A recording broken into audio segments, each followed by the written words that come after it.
Quiero invitaros a una lectura del libro de Apocalipsis, capítulo 3, versículos 18 hasta el final de ese capítulo.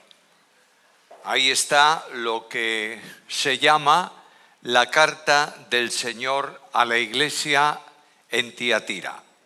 Dice así la palabra del Señor, Apocalipsis 2, 18. Y escribe al ángel de la iglesia en Tiatira: el Hijo de Dios, el que tiene ojos como llama de fuego y pies semejantes al bronce bruñido, dice esto: yo conozco tus obras, y amor, y fe, y servicio, y tu paciencia, y que tus obras postreras son más que las primeras. Pero tengo unas pocas cosas contra ti, que toleras que esa mujer Jezabel enseñe a mis siervos, llamándose profetisa, a fornicar y a comer cosas sacrificadas a los ídolos. Y le he dado tiempo para que se arrepienta, pero no quiere arrepentirse de su fornicación. He aquí, yo la arrojo en cama y en gran tribulación a los que con ella adulteran, si no se arrepienten de las obras de ella. Y a sus hijos heriré de muerte, y todas las iglesias sabrán que yo soy el que escudriña la mente y el corazón. Y os daré a cada uno según vuestras obras. Pero a vosotros y a los demás que están en Tiatira, a cuantos no tienen esa doctrina y no han conocido lo que ellos llaman las profundidades de Satanás, yo os digo, no os impondré otra carga, pero lo que tenéis, retenedlo hasta que yo venga. Al que venciere y guardare mis obras hasta el fin, yo le daré autoridad sobre las naciones y la regirá con vara de hierro y serán quebradas como vaso de alfarero. Como yo también la he recibido de mi Padre, y le daré la estrella de la mañana. El que tiene oído, oiga lo que el Espíritu dice a las iglesias. Es un mensaje nuevo de los 7 mensajes que el Señor escribe a través de Juan o por medio de Juan a 7 iglesias en Apocalipsis. La importancia de las cartas, lo dije el primer día, lo repito ahora mismo, es que el mensaje no es exclusivamente para la iglesia en Tiatira. No es exclusivamente para un tiempo histórico. El mensaje del Señor a Tiatira es para ti y para mí esta mañana. Es un mensaje actual. La prueba más evidente es que al final de cada una de estas cartas el Espíritu dice: el que tiene oído para oír, oiga lo que el Espíritu dice. ¿A quién? A las iglesias. Por tanto, esta mañana tenemos que enfrentarnos con esta carta y preguntarle al Señor: ¿qué cosa quieres enseñarme a mí personalmente y a la iglesia como conjunto en torno a la experiencia, a la situación de la iglesia en Tiatira? La forma de las cartas es la misma, por tanto el bosquejo no puede ser de otra manera. En primer lugar, el Señor y la iglesia. En segundo lugar, el mensaje que el Señor tiene. Y en tercer lugar, la demanda que ese mensaje debe producir en cada uno de nosotros. Primeramente, pues, el Señor. Es interesante notar que en otras cartas el Señor se presenta de otra manera, pero en esta carta comienza diciendo: el Hijo de Dios es el que va a hablar. Cuando entendemos bien qué significa esto, Hijo de Dios es el título de deidad de Jesucristo. Los demonios admitían que Jesucristo era el Hijo de Dios. Los fariseos religiosos no. Para ellos era un endemoniado, pero los demonios es: tú eres el Hijo del Dios Altísimo. Por tanto, cuando hablamos de Hijo de Dios, estamos hablando de una expresión de autoridad y de poder. El Hijo de Dios ha sido constituido como supremo en cielos y en tierra. Cuando ese Hijo de Dios, el Verbo eterno, se encarna y se hace hombre, viene una experiencia limitada como la tuya y la mía. pero no deja de ser el Hijo de Dios. Y al final el Hijo de Dios entrega su vida en su humanidad, muere por nosotros en una cruz, es sepultado y es resucitado. Y el discurso del Hijo de Dios antes de la cruz es uno y después de la cruz es otro. De manera que antes de la cruz, Cristo dice: yo he venido no para ser servido, sino para servir. Después de la cruz, ¿qué dice? He aquí, tengo toda autoridad en el cielo y en la tierra.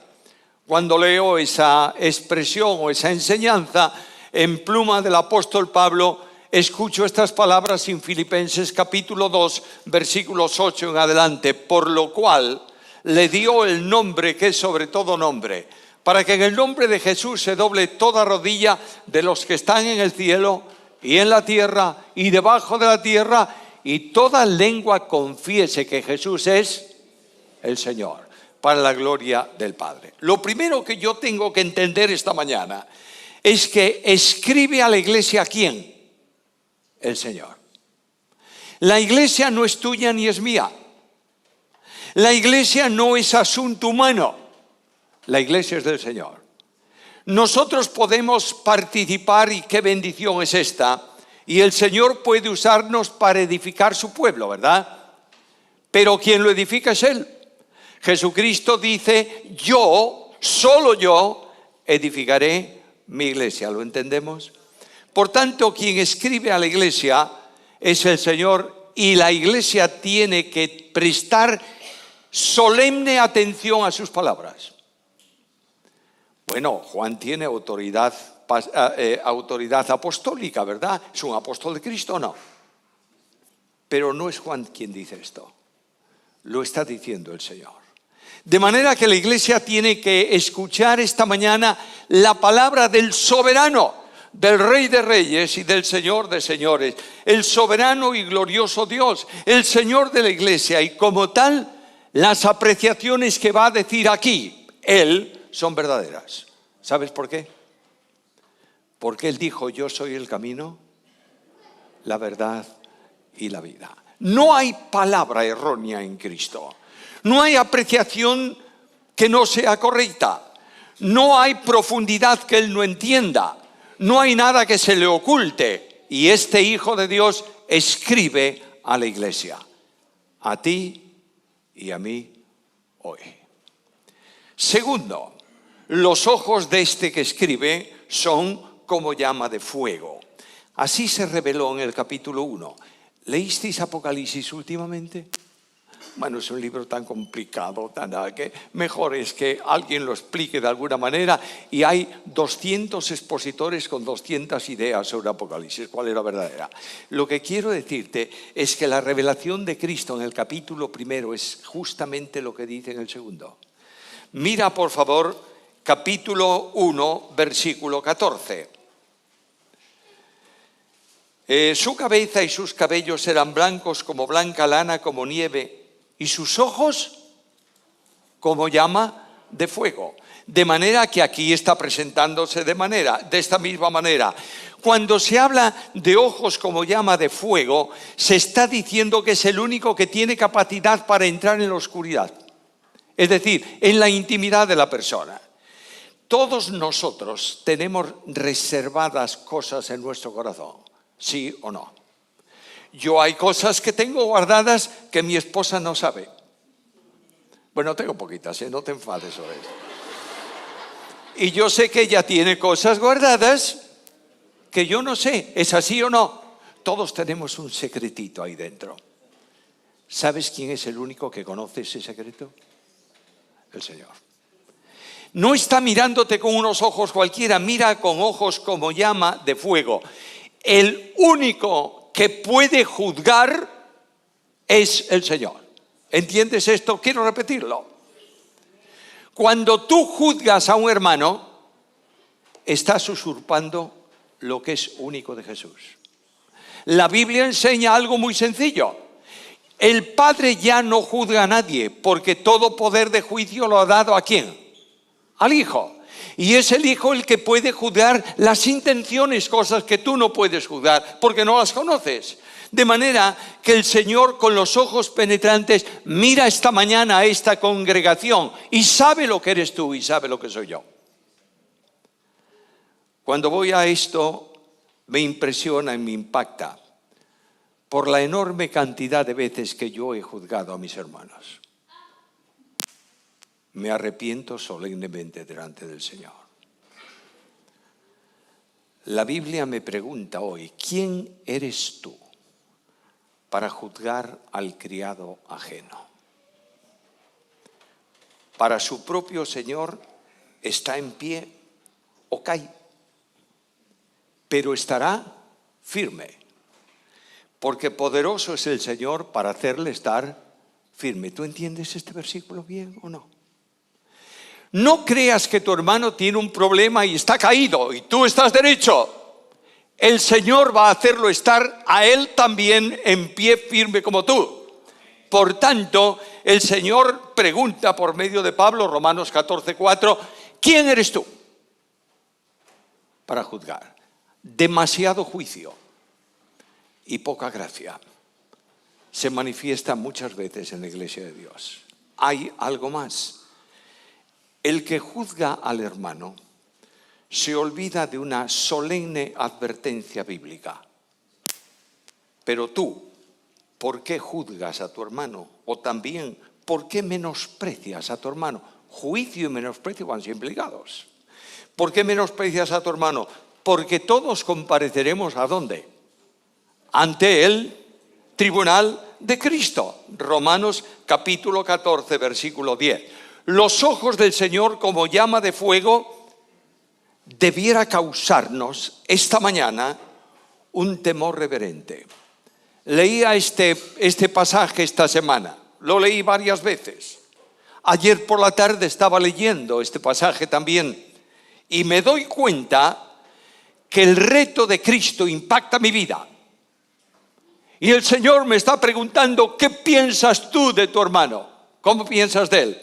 ¿Lo estás juzgando o no? Así que, dice la Biblia, nada juzguéis antes de tiempo, hasta que venga el Señor, el cual aclarará también lo oculto de las tinieblas y manifestará las intenciones del corazón. Tus funciones externas se producen en la intimidad del corazón, es decir, en la parte espiritual. Y lo que tú tienes de intención en la parte espiritual se manifiesta al exterior en acciones que tú haces. No conoces tú ni yo conocemos las intenciones de los demás, porque no podemos entrar con ojos como llama de fuego en su interior. Solo puede juzgar intenciones. ¿Sabes quién?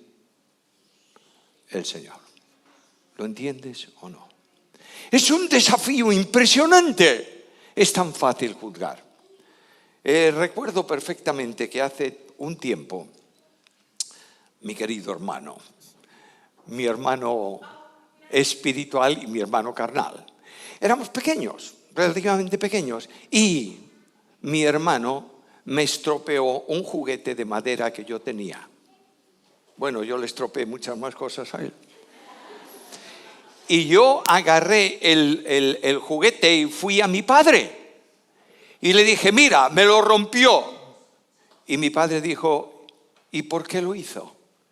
Le dije, porque no sabes la palabra que yo dije de él. Y porque tiene mala intención contra mí. Mi padre me miró y dijo, espera un poco. Y fue a buscar a mi hermano. Y le dijo, ¿por qué le rompiste esto a Samuel?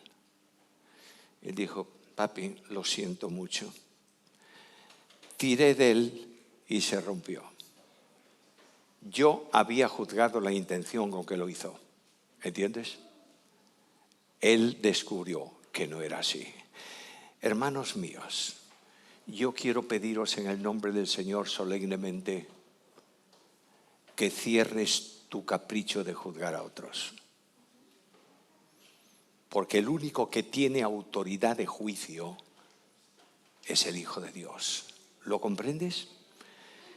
Con la misma medida con que medimos, seremos medidos. Nos volverán a medir. Ahora, Qué ojos impactantes, ¿verdad? ¿No sientes emoción viendo los ojos que están mirando tu alma esta mañana? Pero hay algo más. Los pies semejante a bronce bruñido. De manera que yo estoy mirando los ojos y digo, qué barbaridad, qué mirada tremenda, no puedo contemplarla. Desciendo y me encuentro con los pies, dice, bronce bruñido. El bronce es figura de juicio. Los pies de Cristo son victoriosos siempre sobre sus enemigos. Leo el Salmo 2, versículo 9, donde dice, los quebrantarás con vara de hierro. Como vasija de alfarero los desmenuzarás. Él tiene el poder y Él es victorioso. Tú y yo fracasamos muchas veces. La iglesia fracasa, pero Cristo tiene todo el poder. Y algo más, la Biblia dice que Dios nos lleva siempre en triunfo. ¿En quién? En Cristo. Por tanto, aquí tenemos el que tiene todo el poder. Hay un mal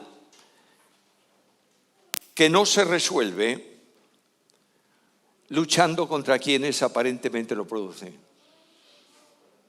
Incrementamos el mal. ¿Sabes lo que tienes que hacer? Cuando el problema viene y afecta a tu vida individualmente, o cuando afecta el problema a la vida de la iglesia, o cuando afecta el problema al ministerio mundial, no importa ¿qué es lo que tú tienes que hacer? Encomienda tu causa al que juzga justamente y espera en Él. ¿Y qué? Él hará. Querido mío, no creas que Él va a pasar por alto ningún problema que tú produzcas. El asunto es muy claro. Y aquí tienes toda una progresión en el problema de estas iglesias. Pero el Señor se presenta como dispuesto a intervenir judicialmente. No quiere decir que los que han cometido alguna falta aquí en esta iglesia de Tiatira van a irse al infierno. No, son salvos.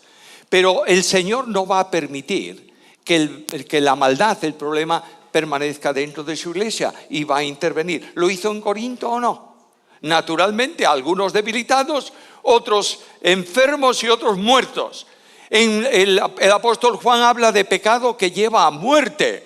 Dice, por el cual yo no pido que se ore. Es decir, hay acciones contrarias al testimonio de Dios que se resuelven por Dios de esta manera. Por tanto, es muy solemne porque un pecado no corregido adquiere cada vez mayor dimensión. Aquí tenemos una demanda impresionante. Nota el progreso de las cartas. ¿Recuerdas un poquito ellas? La carta a Éfeso. ¿Cuál es el problema de Éfeso? Tengo contra ti que has dejado tu primer amor. Algo sencillo. No tenemos que depender tanto del Espíritu. Nosotros tenemos capacidad para establecer cosas en la obra y para hacer Ahí comienza el problema. Segundo problema. La iglesia permitía dentro de sí a los que no se ajustaban a doctrina bíblica. Y ahora ha decaído más. Permite que la enseñen dentro de ella. ¿Notas el progreso? Nunca el pecado comenzó por algo simple. El pecado de homicidio de David, ¿sabes por qué empezó? Por desidia. El general y el ejército a la guerra llevó a dormir la siesta. Y claro, ese pecado degenera en otro cada vez mayor y así sucesivamente hasta el final. Comienza el Señor a decirme en esta carta, yo miro como tú eres y voy a intervenir. Algo más. ¿A quién dirige estas palabras? Mira el versículo primero que leímos esta mañana. Y escribe a la iglesia en Tiatira.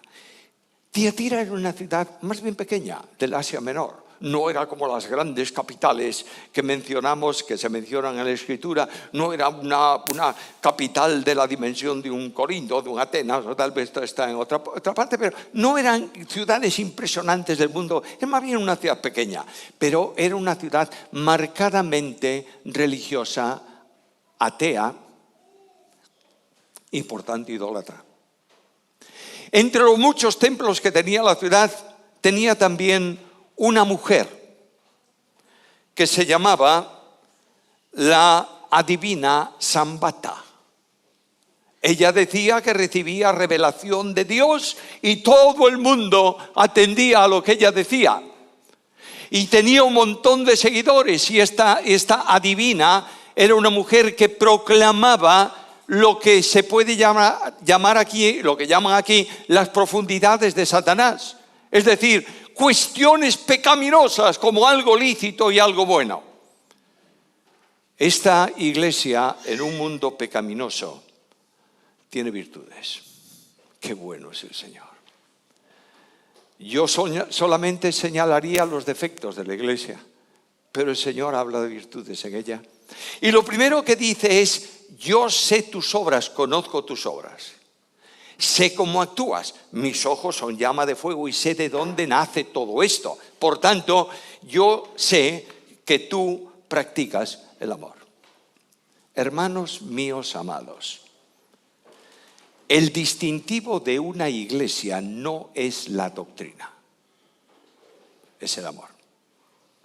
Y cuando yo leo al Señor, las palabras del Señor en Juan capítulo 13, versículo 35, escucho al Señor que dice: en esto conocerán todos que sois mis discípulos. ¿Cómo? Si tuvieseis amor los unos para con los otros. Y alguien dice: bueno, fantástico. Entonces venimos a la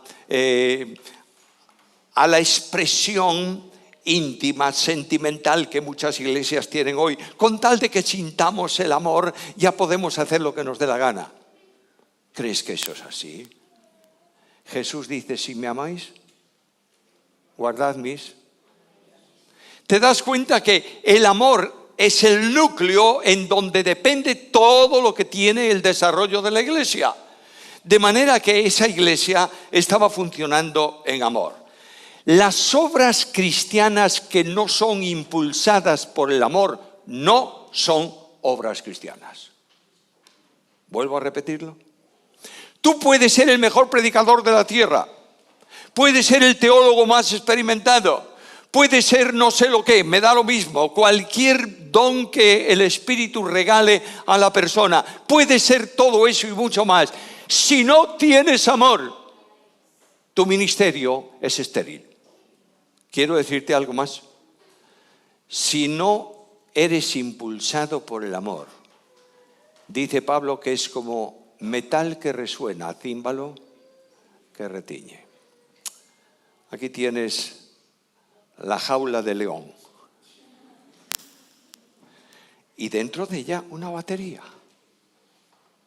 Y encima, bien distribuidos, unos platillos. Voy a desenroscar uno, ¿me permitís? No, sería una herejía.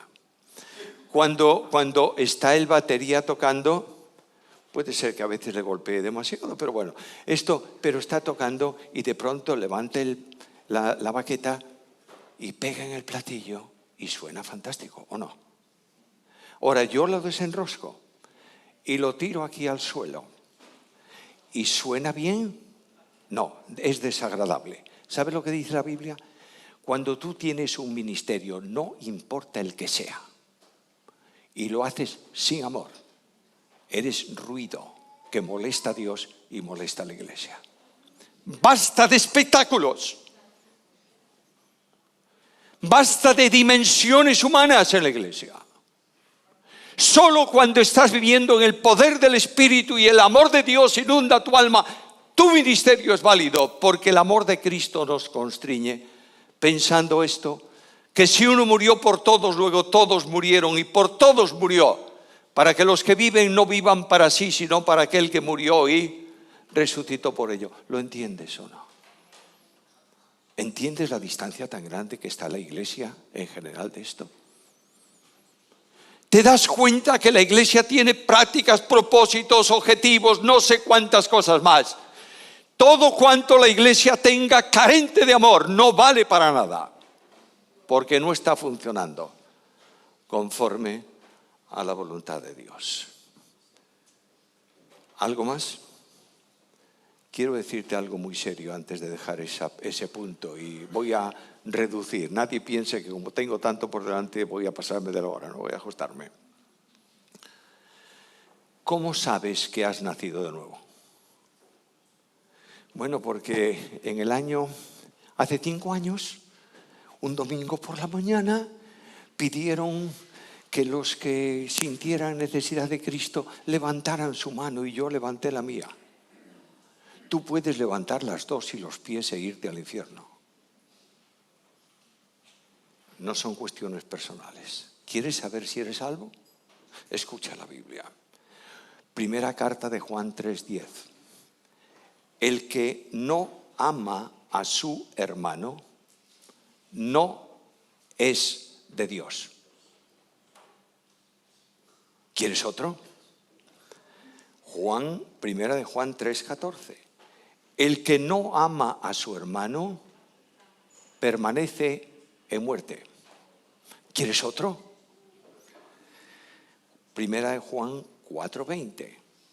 El que dice yo amo a Dios y aborrece a su hermano, y la palabra aborrecer ahí es decir, no me vale, de segundo nivel, desprecio a esta persona. El que dice yo amo a Dios y aborrece a su hermano es un mentiroso. Yo no estoy diciendo nada, Dios me libre de deciros algo.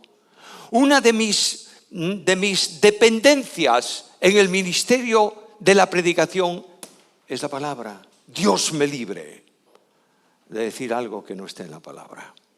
Y Dios me libre de decir algo que no salga de la palabra.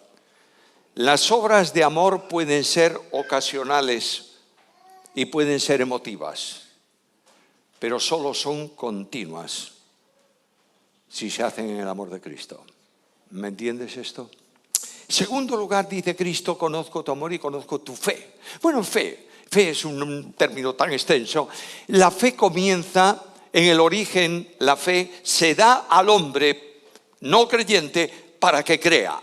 Y se convierte en actividad del hombre cuando la ejerce en Cristo. El que cree en el Hijo tiene vida y el que rehúsa creer no verá la vida, sino que la ira de Dios, la ira de Dios está sobre él. Ahí comienza fe inicial para justificación. Y puedes decir esta mañana, justificados pues por la fe, tenemos paz para con Dios por medio de nuestro Señor Jesucristo. Y puedes decir con toda seguridad y con toda certeza, ya no hay ninguna condenación. ¿Para quién? Para los que están en Cristo Jesús. Todo el que ha creído está en Cristo. ¿Sabes por qué? Porque no puedes tener vida eterna si no es en Cristo. Y porque el Espíritu Santo bautiza a todo el que cree hacia el cuerpo de Cristo. Por tanto, el que ha creído tiene perdón de pecados y vida eterna. Ahora bien, la fe tiene un segundo nivel. La fe de santificación. ¿Es otra distinta? No, es la misma, pero actuando en la vida natural del creyente. Y Santiago dice que la fe que no produce obras, ¿qué es? Muerta en sí misma. De manera que esa fe es una fe de dependencia. Nunca puedo hacer nada si no dependo de Cristo. Especialmente no puedo hacer nada en su obra si no dependo del Señor. Porque dije al principio que la obra del Señor no es mía, ni yo la puedo hacer, la hace Él solo. Es verdad que me utiliza mi pobre cacharro estropeado y viejo, pero lo que quiero decirte es que el poder de Dios nos conduce en dependencia de fe. Hermanos amados míos, conozco iglesias que están pasando por una crisis terrible porque pensaron que podían hacer ellos la obra de Dios. Es necesario hacer un alto en el camino y entender que solamente hay obras conforme a Dios cuando vives una vida de fe. ¿Por qué? Porque Dios preparó esas obras de antemano. ¿Para qué? ¿Para que las hagamos? No, para que anduviésemos en ellas.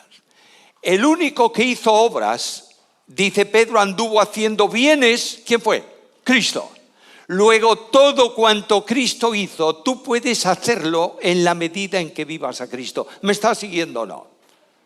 Y la Biblia es muy clara, con Cristo estoy juntamente crucificado y ya no vivo yo, es Cristo el que vive en mí. Hermanos míos amados, dejémonos de hablar de Cristo. Pongamos a Cristo en nuestra vida delante de las gentes. Esto es lo que impacta. La Iglesia necesita un cambio urgentísimo en esta dimensión de vida. Y dice el Señor, tu fe y tu servicio. Oye, ¿qué servicio? Bueno, servicio es venir el domingo por la mañana a las 8 de la mañana para poner las copitas y para que los bancos estén bien y para que la gente se acomode y para que haya una buena música. Bueno, sí, es una expresión de servicio. Yo no tengo la más mínima duda. Servicio es amor en acción. Yo no sirvo porque me mandan. Sirvo porque amo. No estoy dispuesto a amar a mi esposa porque me mandan. La amo porque Cristo amó a la Iglesia. ¿Estás notando la diferencia? La vida en Cristo es una vida de dependencia y una vida sumamente gozosa porque el servicio es la expresión real de una iglesia. Escucha a Pablo escribiendo a los Tesalonicenses capítulo 1 versículo 9. Todos dan testimonio de cómo os convertisteis de los ídolos a Dios para servir al Dios vivo y verdadero y esperar a su Hijo. Es posible una iglesia con enorme actividad y con cero de servicio.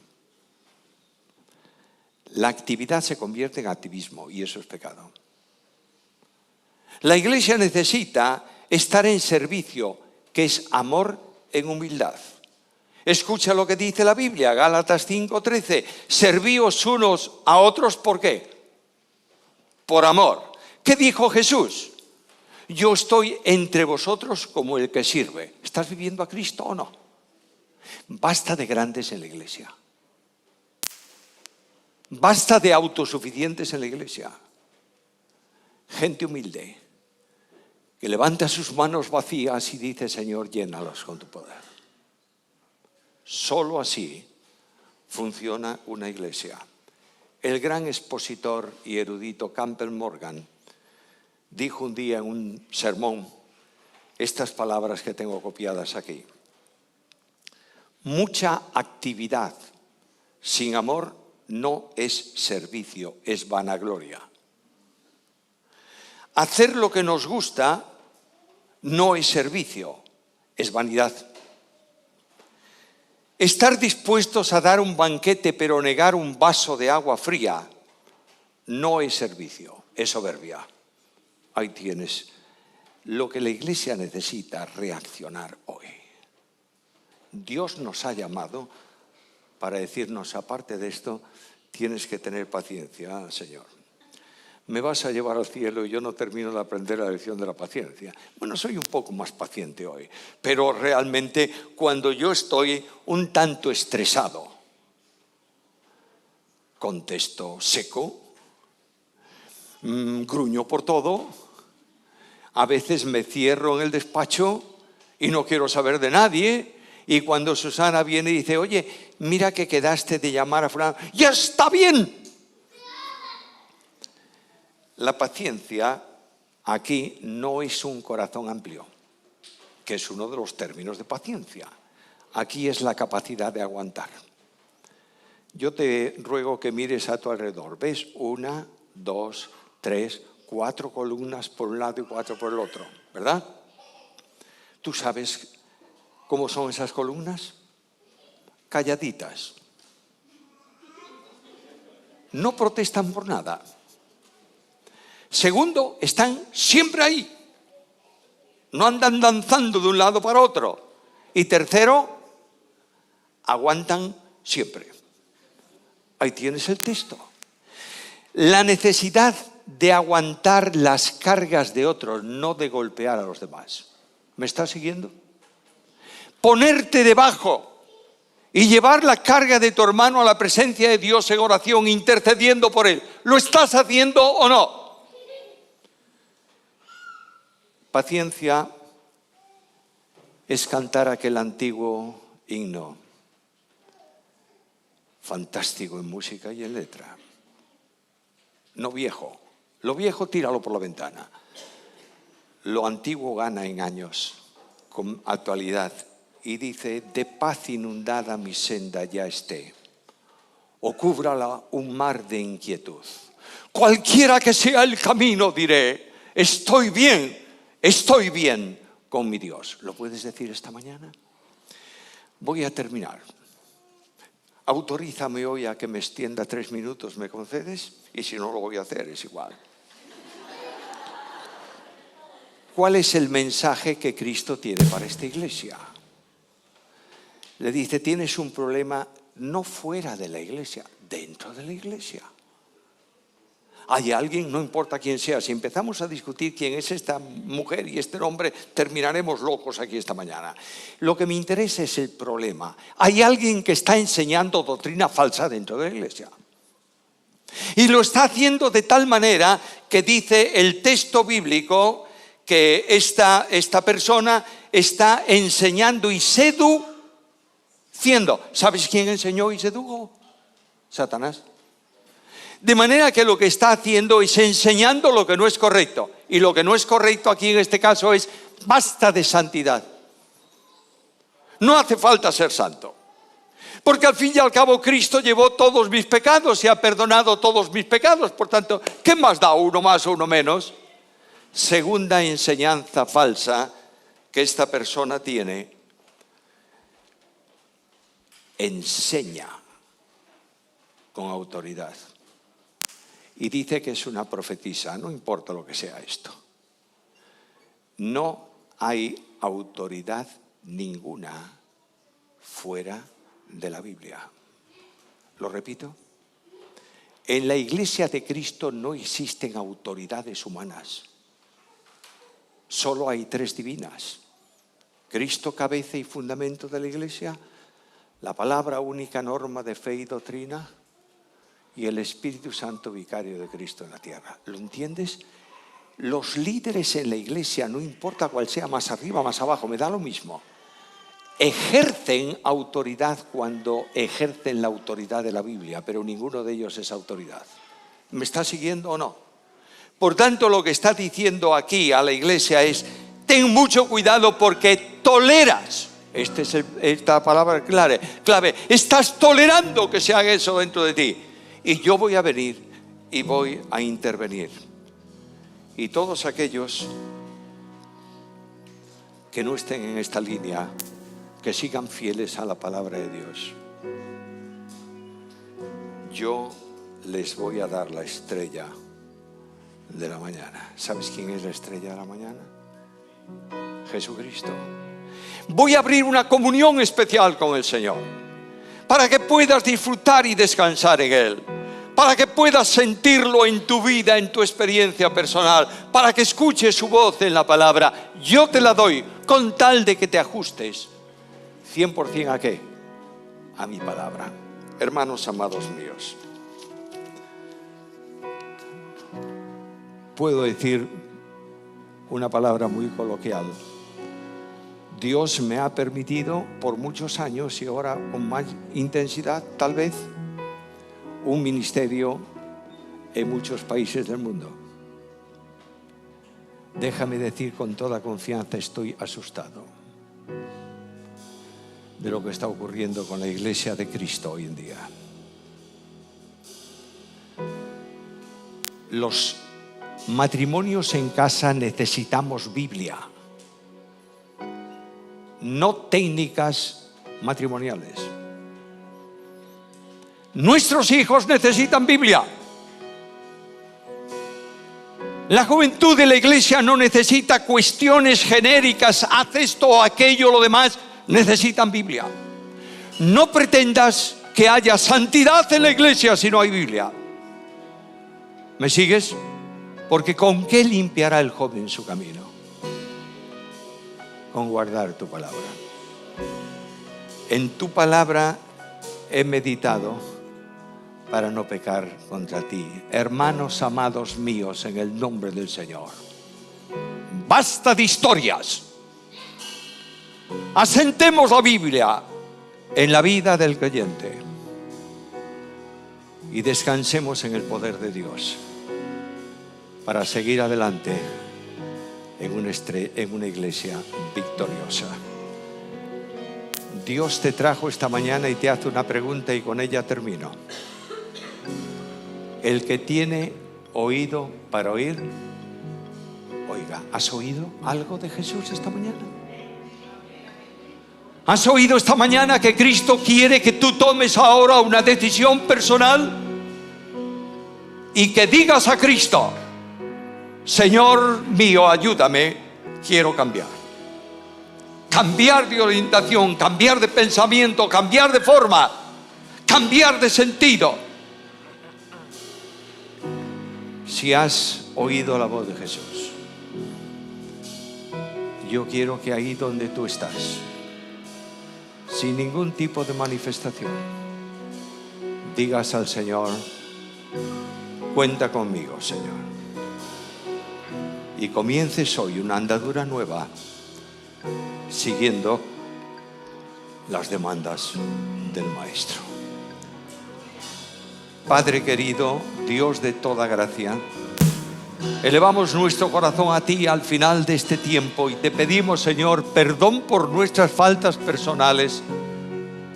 Y te pedimos, Dios de toda gracia, que tu Espíritu impacte esta congregación esta mañana. Que no salgamos de este lugar, Señor, como hemos entrado, sino que salgamos renovados, buscando tu gloria y siguiendo los pasos del Señor. Querido Dios, por esta iglesia de tantos años en esta ciudad, pedimos que para tu gloria la conduzcas por sendas de justicia por amor de tu nombre. Danos la bendición de ver tu poder entre nosotros y manifiéstate en gracia con cada uno en el día de hoy, conforme a tus riquezas en Cristo Jesús. A ti la gloria, Señor, por Cristo Jesús. Amén.